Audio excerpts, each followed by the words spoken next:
It's in the name. Welcome into the Helping Healing Humor with Ben and Travis podcast. On today's episode, we're coming in late, but we're coming in hot with the Dad Pod 2024. And so we'll have that conversation about all kinds of fun things according to dadhood after these important messages. This episode of the Helping Healing Humor with Ben and Travis podcast is presented by Faulkner University. Faulkner University is a private Christian liberal arts university based in Montgomery, Alabama, with a mission to provide an education anchored by not only intellect, but also character and service. The Faulkner experience aims to educate the whole person. Every individual matters every day. We all want to become better versions of ourselves. No one wants to remain trapped where they are because of missed opportunities and unrealized dreams. At Faulkner University, we believe your dreams don't have an expiration date. We understand that you're looking for more than a degree. You want to find your niche and thrive in your career.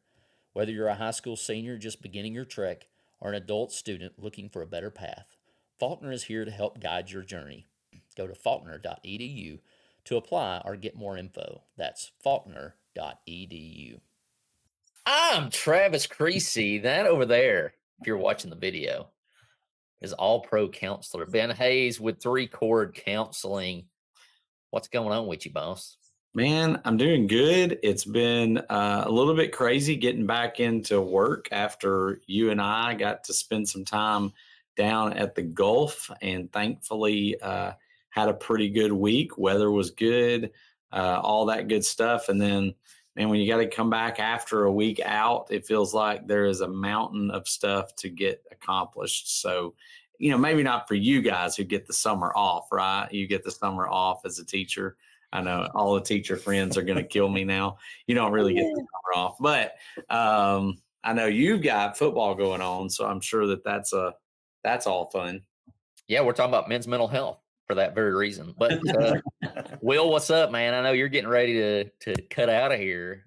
This will come out on the Tuesday post Father's Day. Will you be gone by then, or I will? We will still be in Africa. Yeah, so you'll be leaving. No, you'll be leaving for. You leave on Tuesday. We leave on this Tuesday. Yeah, coming up. Yeah, so this is when it'll post. So. Oh, you'll be on the praying for Will, man. Yeah, I'll be 16 hours in a plane. Let's hope everybody's prayer life is real good this time of year, you know, as you are over the Atlantic Ocean for 13 and a half hours. So Blake sent me a reel the other day and said, "Hey, you're on the longest flight that Atlanta does." And I said, "You're not making me feel any better." So, so good. We're going to talk about mental health. Yeah, anxiety of being in a plane. So, but things are good. Things are good. There you go. I don't know. Maybe I'm just so busy, but it seems like this is the least hyped Father's Day, or maybe I just haven't. I've not heard anything. In fact, I had to look yesterday and say, "Is this weekend Father's Day?" Because I didn't even realize it. So, and we're all dads, and so like the best dad gift, Father's Day gift you could give us post Father's Day is go to travisloveshaiti.com. Y'all didn't see that coming. You didn't see. I mean, that was just like professional transition there. But yeah, like if you want to get us a gift, or maybe your dad, maybe this is you're like, oh man, I totally forgot. It was the least hyped. I forgot completely. Nothing like donating a Bible in your dad's honor for Father's Day. And if nothing else, you can get us a gift by donating. Or here's an idea. Just type in travisloveshaiti.com on your social media and share it with all of your friends and followers. And it'd be a tremendous deal. So we're doing 12 for 12. We're trying to get those Liberté ministry guys in front of 12 new congregations. They're coming to Riverside Church of Christ in September, I believe. So there's at least one, right? So we got one of the 12. Your congregation needs to be one of those. And of course, we're donating Bibles for $5. You can donate a Bible in the Haitian language, and we're matching a bunch of those up to $100 worth of donations. So go do that for us. But as we jump in here, we're going to talk a little bit about being dads and men's mental health. Ben, you mentioned football. I don't know what was going on last night, but man, I was in a mood. And one thing with age that I've gathered is that when I'm in that mood, you know, at the end of the night, Whitney's like, why are you so ill? And my response was, I don't know. I don't know why that I feel the way I feel. But she knows that once this mouth gets quieter, there's something that's not right. So I was really hoping she was going to say, you know, why are you in this mood? And your response was just going to be, get off my lawn. yeah, But then that would have ended badly because you would have been in the doghouse all yes, night. But I'm trying to avoid that by keeping my mouth shut. yeah, I think there's something to, I mean, you know, there's that old phrase that people say, grumpy old men. So I think, you know, there comes a point where I think it's life, you know, in some ways, some of it is we get a little bit jaded over just, you know, the things that we've dealt with throughout. I know you've talked about several times that your, you know, care gets a little busted after, you know, having had leukemia and some of those things. It's just a little harder to take the little petty things that people have and throw out at us. But I think also there's something to be said, especially guys our age, is the busyness. The more busy that we are, the less likely that we are to be patient. And I know on the weeks when I'm really stressed and I've got a lot going on, we've talked about that phrase a lot of times, hungry, angry, lonely, tired, bored, stressed. You know, when those things come in, that creates kind of a weakness for us. And so I think we're more likely to blow up, more likely to be impatient, more likely to say things that we shouldn't say, or, you know, discourage people in the ways that we shouldn't, when we have those moments. I think as dads too, and I guess just as men, well, I don't know if I call myself a man. Yeah, I'm a man. I'm 40. Yeah. Almost. I was talking, one of our Bible class teachers here, they're going through Genesis, and his topic the other night was the Sabbath. And I just don't know if as dads and men, like, we really know how to just rest. You know, and I think because I think about, like, what is it that I find, like, activities that I find peace in, or hobbies, and I'm like, they're not things of rest.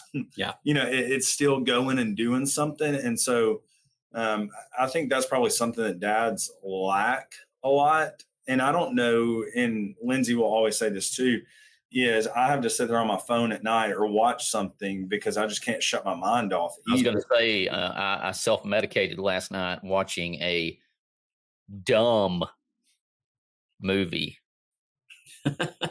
So I'll say that. But yes, Will. Yes. And for some reason, and here's the deal, and maybe I'm opening up a can of worms here, but Sabbath has been up in my face for like a week and a half now, right? Reading a book, started reading it on the beach, and Sabbath, Sabbath, Sabbath, Sabbath, Sabbath. I've been preaching out of Matthew 12, Sabbath. I'm sitting there Sunday morning, and I got my kids these action Bibles, and before I get up to preach a lesson on the Sabbath, Daniel is over there reading out of his action Bible, the day of rest. And it's like, okay, I'm going to get the message here. So yeah, absolutely. And then Will brings it up. So I'm listening.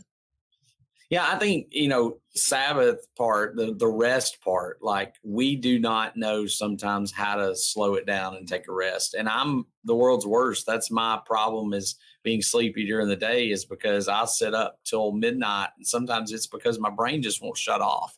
And so sometimes I've either got to stick some music on, or I've just got to make myself put my phone away, and I'll still lay there, like, you know, with spiraling thoughts of whatever, you know, happened yesterday, or the things that are going on. And Kenya kind of showed me, she's been reading a book or listening to one, and she let me listen to a part of it that was sort of about the whole worry thing, you know, got Ben and Travis and the worry coaster coming out. So, you know, I still struggle sometimes with worrying about things. It's just my worries are different than they used to be. So I think a lot of times we do struggle with that. But I think the second thing that maybe is a huge key to this is men really struggle with talking about it and with sharing it. And the group of people that are least likely to go and get counseling or want to talk to somebody about their troubles. And sometimes that even includes your friends. You just kind of hide it from them. How many times have we heard of things that have happened or breakdowns that people have had, or even, violent acts people had, and people say, man, I had no idea that they were going through any of that kind of stuff. And so we just don't talk about it. And so there's a lot of people who are at risk, men especially.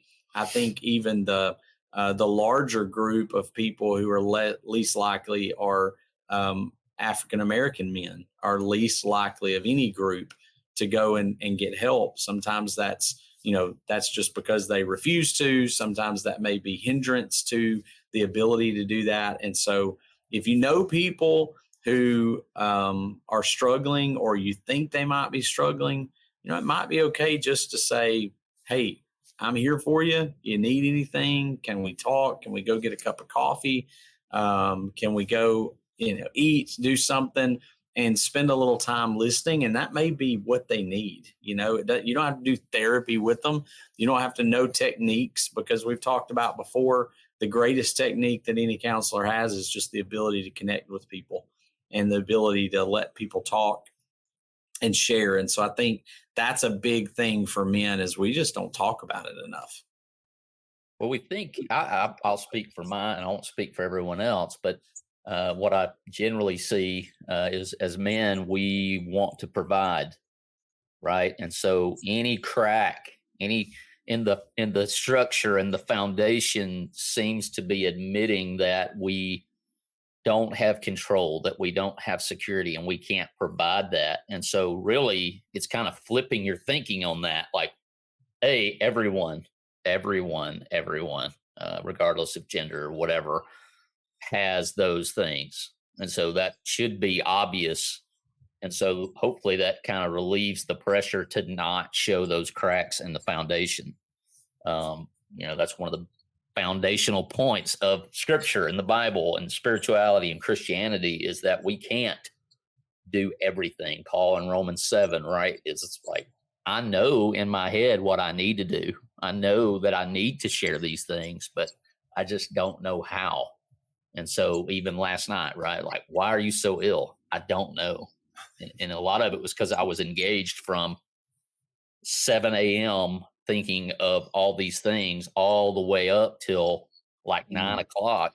And then you run into that situation where maybe you haven't talked to your spouse all day. And so 9 o'clock rolls around, and maybe the things that you need to discuss aren't necessarily bad things. They need to be discussed, but you just don't have the brain capacity to handle that. And it really isn't fair for anyone, right? Because they need to share.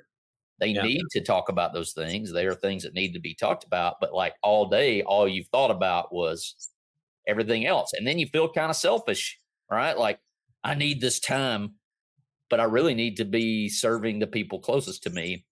And so it's very tough to balance those thoughts out. It's interesting to me, just this, I guess, say in the past 2 months, I've had several of our teenage guys here like come to me and really want to sit down and discuss and talk about things.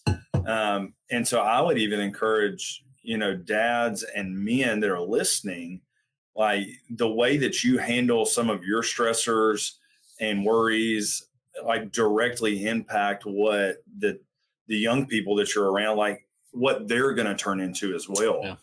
Because it's these guys that I see at 15, 16, 17 that are just, whatever's going on in their life, may not be a huge deal, but to them it's massive. And they want to talk about it and they want to discuss it.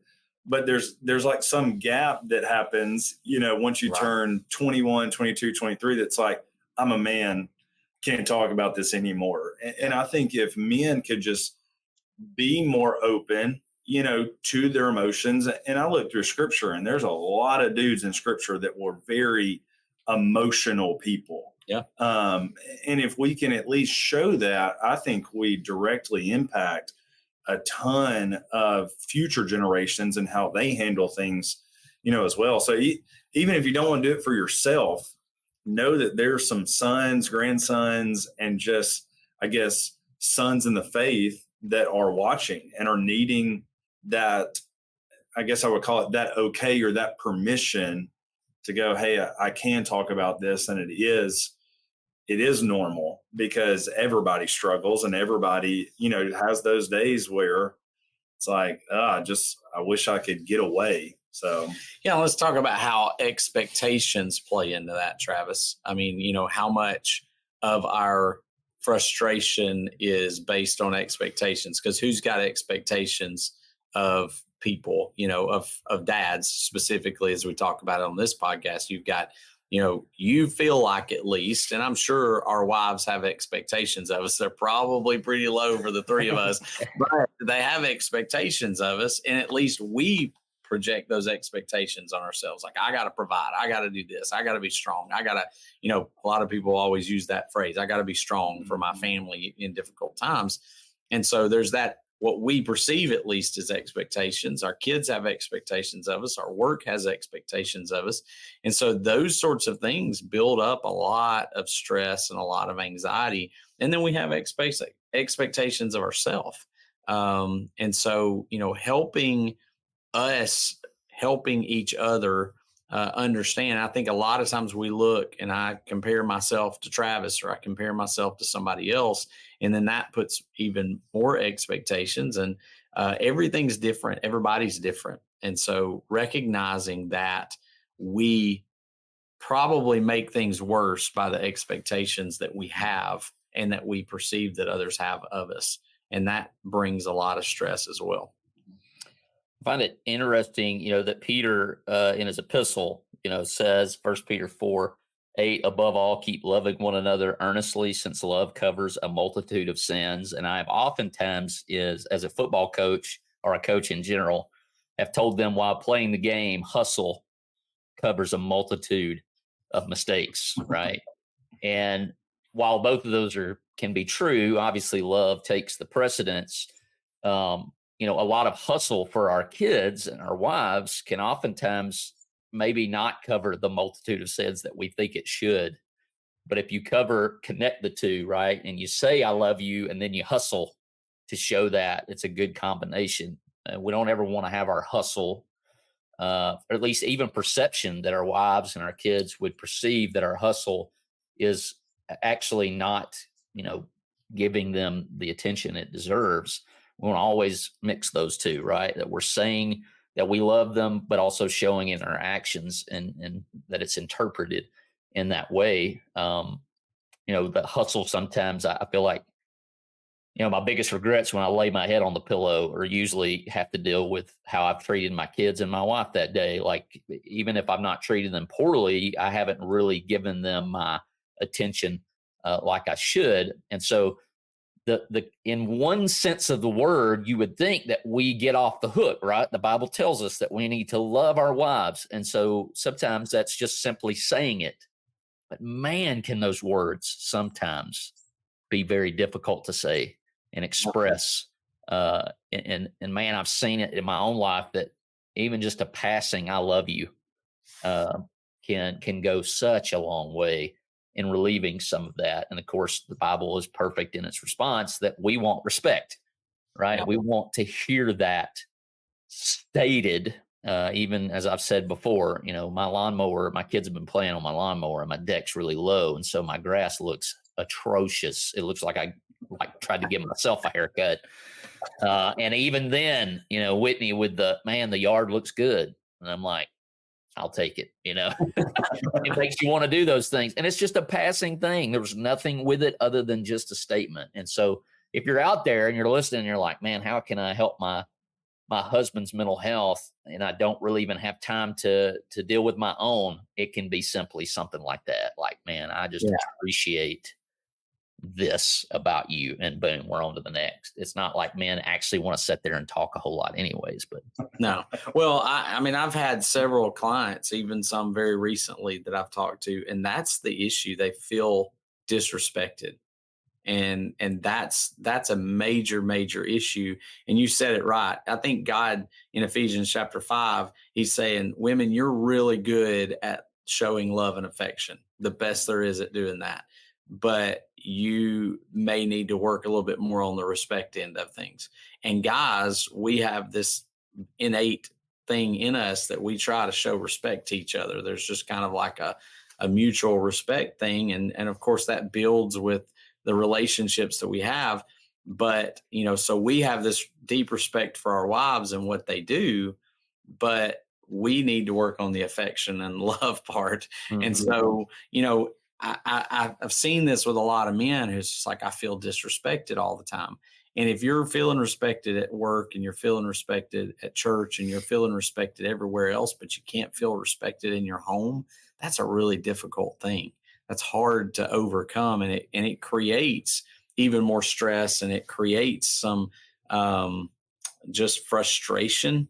And then you get into those spirals of the relationships not good. So just make sure, feed that respect as much as possible. Hopefully, men, we can stand in there and show affection and love, and then that's a well-oiled machine that's working together. But there needs to be that shown. So kind of along that line, but also going in back to something we talked about earlier, Travis, how are ways that you guys, and I'll just throw it to y'all first, how are some ways that you guys do take time and take that break for yourself so that you can, you hear the old adage of, you can't pour out of a pitcher that's empty. You can't pour out of a cup that's empty. And so you've got to get your cup, and then that overflow is what blesses other people. So how are some ways that you guys refill your cups? Maybe that'll help somebody else get some ideas on the rest, the Sabbath, or the refilling of self that allows you to reach out and help others. Will? No. I was gonna steal your ideas, whatever you were gonna say. Yeah, I think for me, this is gonna sound, this is so typical male, is like going to Africa for Lindsay and I has been very much a space of rest. Like we do get that we're busy, and a lot of people are like, oh, you're just going over there and have a lot of fun or whatever. Yes. And yes, it is fun, but every night in over there, different hemispheres. So I think they woke up the other day and texted me and said it was 44. And so every night we actually get a fire going, sit around a fire, and everybody will sing and we'll just talk. And so there are some specific moments of Africa that I'll look at and go, man, this is what the rest really is.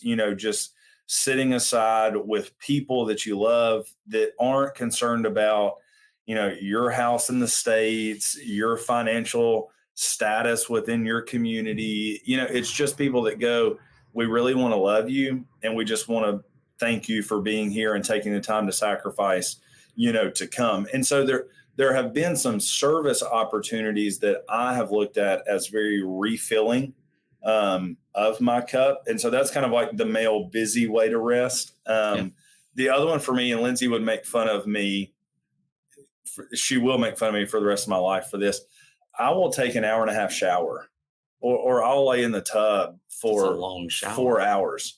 The greatest invention, if you want to get something, is a tankless water heater for the man in your life or the dad, because they are phenomenal. I was about to say, mine would not last for an hour and a half for sure. That tankless water heater is, God's gift to Will Mahan. But there's something about water for me. And I've read a little bit about it, that sometimes being in water just kind of recenters people. And whether that be the pool, the beach, I love to get out and just go swim. Not going to do that this year. But taking some time just to sit and truly relax and just go, I don't care what anybody wants me to do, and there's not a lot of those moments in my life at this point, but I try, every now and then. Service and water. There you go. That's mine. How about you? I try to do one of these three every day: laugh, read, or exercise. And sometimes it's read. I get 10 pages out of the book I'm reading. I try to get 10, or laugh, or exercise. And really, I mean, this is going to sound cliche, but just trust God to get it done. Like, hey, here's 3 things that I want to get done today. And outside of that, and sometimes that list is a lot longer than 3. Yesterday, it was overwhelming, that the things that I had to get done. But, just trust God that he's going to overcome where I mess it up. And that's what keeps me preaching. That's what keeps me teaching. That's what keeps me coaching. That's what keeps me being a dad. And, going back to what you said, expressing that you get off the phone with somebody, I love you, if we're like that. And some people that I'm not like that with, get an I love you when the phone ends, because that's what I'm trying to get my tradition. I want to get that gear in there, Yeah. I probably, could echo some of those things, and I'm still trying to perfect it, but I did a really good job, I felt like, at the beach of putting my phone away, and just like I would pull it out and take some videos or take some pictures, and then I would just go stick it back in the bag and go back out to the ocean, or set it down and go get in the pool and forget about it for a while. And even when we were in the room, tried to just not be on it all the time. And I felt like that was pretty refreshing, not being overwhelmed with the things that normally are there. And so I've tried to be better about sticking it on the charger when I get home at times and going and just spending time with the kids and not looking at it for a little while. Sometimes I'm like you, laughing helps me. So sometimes I find myself looking through videos and finding funny things to laugh about, just to, get a little lighthearted. I probably, waste a little time on Call of Duty, just on my phone, just playing. And I know you do the baseball game, some things just to kind of separate from reality a little bit. I know that's I don't do a lot of that, but I try to, maybe a few times a day, just kind of not be thinking about the other stuff, do something fun to engage my brain a little bit in a different way. And so I think just a combination of those things. I do a lot of just deep breathing sometimes when I just, if I feel overwhelmed, just take a deep breath and let out a long sigh, let out, the air kind of slowly, in between sessions, if there's, kind of some stressful stuff that I'm dealing with. So I think, there's a lot of different ways that you can do that, but I would just encourage it. Of course, I meant to say too, the text group that we have helps that a lot. Whether it's the videos you guys send that I can laugh about, or it's the, just being able to say, hey guys, I'm struggling today, or, just sharing life with 3 or 4 guys that I feel like kind of can relate. That's been a huge help over the last couple of years. It's funny you mentioned the baseball game, because it's like all of my friends group are on the baseball game. And so as weird as it sounds, that's me hanging out with you guys when I don't get to hang out with you guys. Hey folks, on August 24th, join us at the Marriott Shoals Conference Center for the 2024 Heritage event, sponsored by Heritage Christian University. This year, we're proud to have Ricky Skaggs and Kentucky Thunder headlining. Experience an incredible evening of bluegrass music while supporting a great cause. All proceeds are used to prepare students for thriving ministries worldwide. Secure your tickets at hcu.edu today, and I'll see you there. As we go into the TravisLovesHaiti.com question of the day, and that question is, what's something you've done in the last year that might qualify you to be the dad of the year? And I'll start while you guys think. I did give you a heads up, and I'm going to have to hurry, because to continue to be dad of the year, that means I need to pick my kids up at VBS by you're up against a wall. 11:30. But I have tried to institute the rule of 25. And so here in a minute, when I get my kids home from VBS, we're going to take 25 shots on the basketball goal. We're going to take 25 passes with the football. That's 1 to Haley, 2, 3, all around. And then 25 pitches with the wiffle ball and the bat. And that we're going to get that outside and shoot for 25 in each one of those. And then, I've at least checked my box weekly, as in WEAKLY, weekly for the day. But at least we got that opportunity. So sign me up out of the year. Yeah, I like it. That's really good. Will, what you got? Oh man, I'm not even like in the running for honorable mention of dad of the year. Riding in the Jeep, baby. Let's go. That's a good one. Yeah, the Jeep's fun. Amy and I have started Eno dates now that the weather. And so right now in my Jeep, there are 2 Enos connected to the cage. And so I bent the mailbox the other day because she was like, Dad, just hook yours too. So I did, and we bent the mailbox, and we went to, they didn't put it in deep enough cement. And then we went, blame it on others. We went to the river, and we actually put Encanto on the back tire of the Jeep and mounted the computer, and we just hung in Enos for 2.5 hours, So Amy has reached the age now where she can go on youth group things. And so I think she thinks that's kind of cool. Oh, yeah. To be able to hop in the bus, as terrible as the Highland Park transportation is. She thinks it's awesome, so she spent yesterday riding around in the bus with the youth group. And so some things like that, just being able for her to be not a distraction at youth events, but be able to go has been a lot of fun. So maybe some cool points teaching at Marseille. I always see her class, and it's just, there's Amy's dad. So, maybe that gives her a leg up on some people. I got nothing. I mean, I got nothing that's anything, mind boggling or crazy. I think I've tried my best to think of ways to engage with each of the kids, if not on a daily basis, on a weekly basis. It may be I rode to a bunch of games to watch Jay play, Destin's boyfriend. We would go watch basketball, watch football. We'd spend a lot of time in the car talking, to go watch those games, try to wrestle with Cypress every night, and take a few moments to do some stuff. And, so just things like that I think, I know it's been a little over a year, but the Alaska trip with Jackson was an amazing time, just getting to spend some time with him. And like I said, at the beach, I think just unplugging, playing in the water, doing that castle moat ain't no joke, man. That castle moat was pretty amazing. Awesome. You check that video out. I'd nominate you just for that, because I ain't got the patience. Ben's dad of the year just because he's able to recall all of his kids' birthdays. Most of the time. That's impressive.